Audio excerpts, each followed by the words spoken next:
Welcome to the ASA Podcast, where we focus on subcontractors, the construction industry, and the issues and people making an impact. The ASA Podcast is brought to you by the American Subcontractors Association and the Foundation of the American Subcontractors Association. This is part one of a two-part episode. Hi, everybody. This is Mike Klein. I'm back again for another episode of the ASA Podcast. Today, I am with Adrienne Smoot-Edwards. She's the president of Regeneracy. Did I say that right? Yep. Regeneracy, Inc. in Washington, D.C. Regeneracy is a specialty contractor that provides historic restoration of wood and metal in the D.C. area. And if I'm not mistaken, you guys have been around for about 20 years. Is that correct? Okay. Yeah. So, Adrienne, thank you for joining us today. Can you tell us a little bit about yourself, your background, and what brought you to the contracting industry? Okay, so I've been in construction for about 40-ish years. Started working at a general contractor. It was George Hyman Construction Company. Now they're Clark Construction.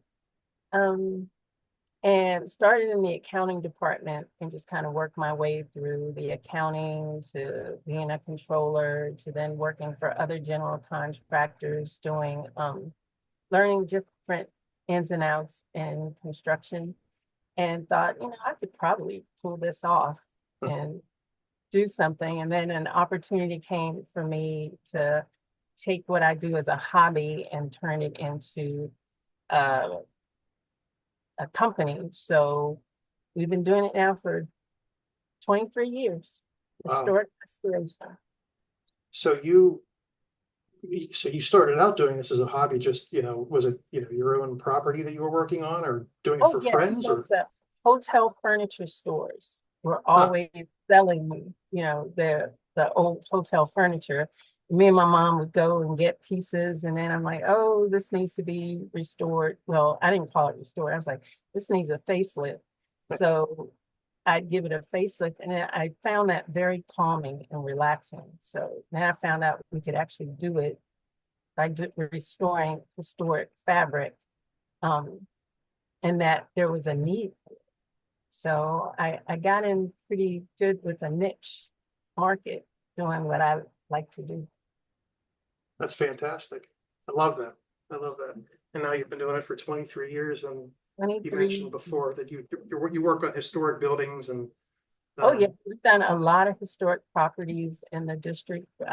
Probably over 100 projects in the district. A lot of federal buildings, district buildings, some commercial buildings. And you've seen our work everywhere. If you've driven through DC, you've seen our work. You just didn't know it was us doing it. General contractors, their names on the buildings, but all the subcontractors, yeah, we're invested in it. Yeah. And but it's primarily, you said commercial work. It's not primarily commercial. Historic door restoration, window restoration, architectural millwork, and some metal work restoration. Very cool.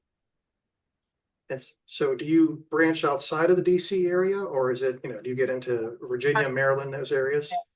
We've gotten one or two projects in Maryland and Virginia, but for the most part, 98% of our work is district work. Okay. And your typical client, is that, government agencies, or is that, well, who is your typical client? General contractors who then get the work from like the federal government or the district government or private entities. Okay. And you told me before you are on the board of the ASA Metro Washington chapter. I am on the board. I'm part of the advocacy team. I always have trouble saying that. So we basically just go around trying to advocate for everything subcontractors need to be successful in the industry. How long have you been involved with the ASA? About 2 years now. Okay. I mean, they chased me for about 5 years, but I really thought it was more like a social club. And I was like, I don't have time for social clubs. But Ike Casey really just came at me and said, look, this is what we do. We believe you have a voice. We'd like for you to use that to help us move our agenda forward. So once I got into it and started paying attention to what they were doing, I was like, oh yeah, I have to be involved. Yeah, I'm sure they're glad to have you. I've been familiar with ASA for the past couple of years, and it's especially on the advocacy front. There's a lot of power in what they do, and adding your voice to that's important, along with all the other subs around who are, facing things all the time. So, speaking as one voice is very helpful. So I'm glad you're involved in that. Yeah, I'm enjoying it. I mean, it's opened a lot of opportunity for me to speak from a not so much as a sub, but as someone who has been on the sub side and the general contractor side to try to find a means for us to do better at working together, especially when it comes to payments and change orders and just contract language. And I mean, there's a slew of things we just need to work better on to help us unite. Well, let's dive into that. I mean, you mentioned pay, and I know one of the big things that we wanted to talk about in preparation for this discussion. You shared with us a whole list of things that are going on, and we kind of narrowed it down to probably two of the biggest. One of those being prompt pay, Right. and the other one, and as you know, I mean, that's a big issue with an ASA. And then the other one that I want to make sure we hit on is change orders, especially because of how change orders are affecting payments. So just for our listeners, in case anybody in this hemisphere of subcontractors is not familiar with the prompt pay issue, a simple summary is it's about the timeliness of payments to subs on construction projects. Right. So importantly, subcontractors typically have to pay for materials and labor upfront, but there's often lengthy delays in receiving payments from general contractors or property owners. And would you say those delays are, I've read some info that says it's 60 to 120 days, sometimes even longer. Yes. Yeah. And then if you get a change order involved, it could be, It could be a year. Yeah. And so that's hugely impactful to your ability to do business. I mean, you've got to front all that money and you just sit there and wait. And wait. Yes. And wait.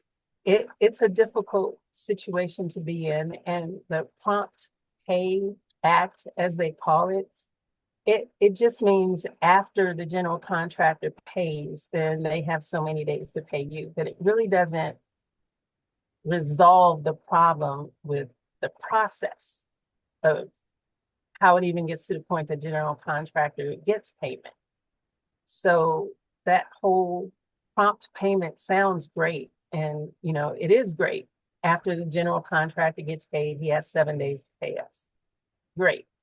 But when you bill on the 20th of January and it's forecasted through the end of January, so that's January 30th, and then the general contractor is collecting my invoice, it's 20 other trades. He's got to reconcile those and see that they are all okay. Did everyone project to the right amount? No. Okay, let's go back and revisit this. Then they take it to the owner or the owner's rep, and then they doing their own self-evaluation of how, where this project is. Do the invoices reflect what's been paid? And then it goes through another step, I guess, going through financing to find out, okay, yep, we can fund this, this, and this. No, that change order is not funded yet. We can't do that. So by the time that your January 20th invoice might not be officially approved until February 15th or February 20th. And then once it's approved, they got another 30 days to then fund it. And then once they fund it, now you're looking at the middle of March, they'll fund it. Then the GC has to get the money to you, and they've got upwards of 7 days. Then we put it in the bank, and sometimes the bank will hold it for 10 days before we can spend it. So January 30th, you've billed for, you've now worked the month of February, you build for it. You now work the month of March and you build for it. And in April, you're getting access to the funds that you built in January. And everyone's asking you, how come you can't speed up? What's going on? I was like, I need funding. I need the money that I build you to make this project happen. It's really odd that that disconnect exists. Like, why are you asking me to come out to a project consistently every day, every day, every day? I'm spending money on materials and labor every day. And I'm not funded until April for something I did in January. So do you have to carry like that's even worse, because if it's not approved, that April money does not include the change order. So do you have to fund this from previous projects, or do you have a line of credit, or is that all? I mean, No or line do of you're independently wealthy and you have the deepest pockets in the world? No, this is the best example of robbing Peter to pay Paul. Constant. Someone's not getting paid in order for, because our very top thing is payroll. Make sure payroll gets paid. Then it's make sure materials are on the job site. Then it's make sure the rent and utilities and taxes are paid in that order. So you are constantly, and this is the other thing that's really hard for me to comprehend, is when you ask for a deposit to start all of this, if you're not released to do the project till January, and then you ask for a deposit, you're still expected to work January, February, March, and April. So you might get the deposit in April for, again, that you're starting in January.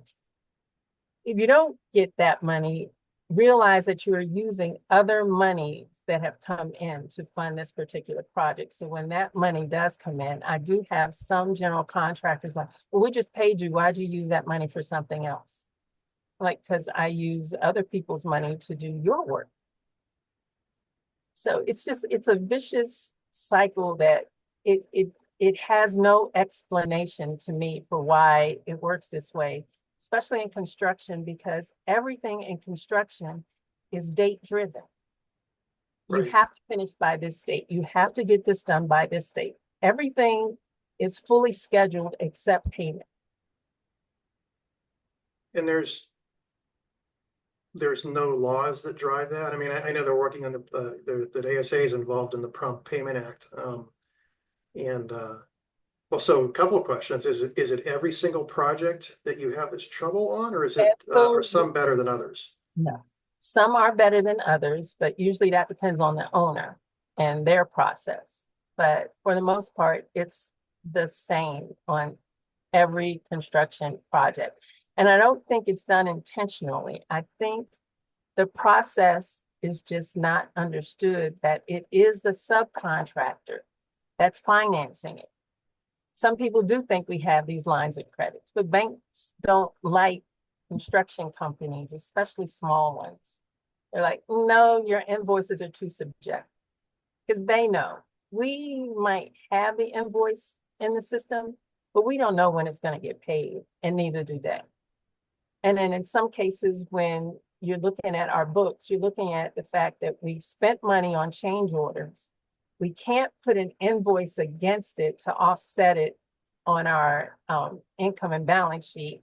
So it looks like you're overspending on this project. I'm like, no, that change order might get approved. We don't know when, but it might. And then, of course, there's the retainage aspect where everything we do, they hold 10% of it till the end of the project. So you're not booking that money, and you're not booking the change order money. So your balance sheets don't look good.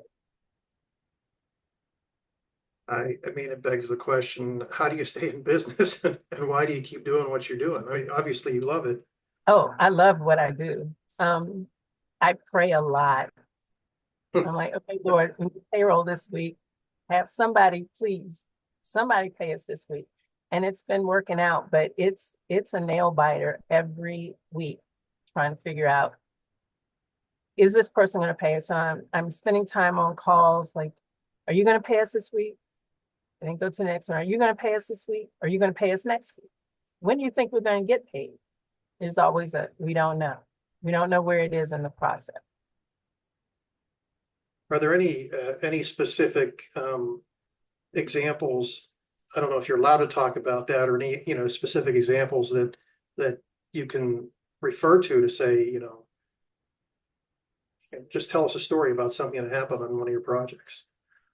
Oh, this was interesting. On one of my projects, I'm not going to say where, but the person that was overseeing the project, we'll call him the owner's rep, was like, oh, did you get your payment? Now, this was, I think, in December. He was asking me, did we get ours? Because he was wondering, why is this taking so long? I was like, well, as soon as we get the payment, we'll be able to knock this out. And he says, oh, which payment? I said, the September payment. So he called the general contractor and said, hey, why haven't you paid her for September? And I could hear the general contractor say, because you haven't paid us for September. He said, yeah, I know, but why does that affect her? So I think there's just this big disconnect over how the projects get funded. He seriously thought the general contractor would do the funding on his behalf in order for us to keep moving. And the general contractors, no, you pay us, we pay them. So that's why they have the pay when paid clause in our contracts. When they get paid, they'll release payment to us. And how long does that normally take? And I know that's not in every contract, right? Or is that a law in your region now, that it has to pay when paid? Yep. It's now illegal in Virginia. We're working on making it illegal in Maryland.